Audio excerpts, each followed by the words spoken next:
అందరికీ నమస్కారం. ఈరోజు మనం అమ్మవారైనటువంటి లక్ష్మీదేవి గురించి రెండు ముచ్చట్లు చెప్పుకుందాం.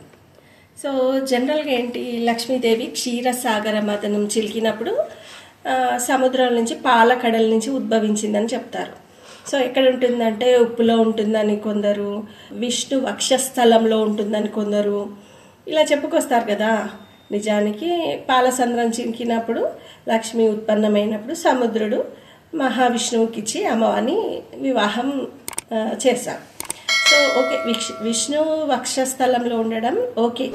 ఇంకా మిగతా ఏంటంటే అసలు ఎక్కడ ఉంటుంది లక్ష్మీదేవి అని అంటే, ఏనుగు యొక్క మస్తిష్క్, ఇది ఉంటుంది కదా మస్తకం, ఏనుగు యొక్క తలలో అక్కడ కొలువై ఉంటుందంట.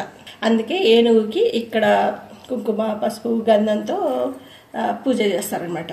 ఇంకా రెండవది ఎక్కడ ఉంటుంది, ఆవు యొక్క పృష్ఠభాగం అని అంటారనమాట. అందుకే చాలామంది ఆవు యొక్క వెనక భాగం అంటే సైడ్లకి ఆ పృష్ఠభాగం అంటారనమాట. 11 బొట్లు పెట్టి ఆ పూజ చేస్తారనమాట. ఇంకా మూడవది ఎక్కడ, బిల్వపత్రంలో అంట. సో బిల్వపత్రం అయిపోయిన తర్వాత నాలుగవది ఎక్కడ అంటే, కమలం ఉంటుంది కదా, లోటస్ మధ్యలో కర్ణిక అంటారు. ఆ మధ్య భాగంలో కొలువై ఉంటుందంట. ఇంకా 5వ స్థానం స్త్రీ యొక్క పాపిడిలో కొలువై ఉంటుందంట ఎర్రగా. అందుకే స్త్రీ యొక్క సిరి అంటారు.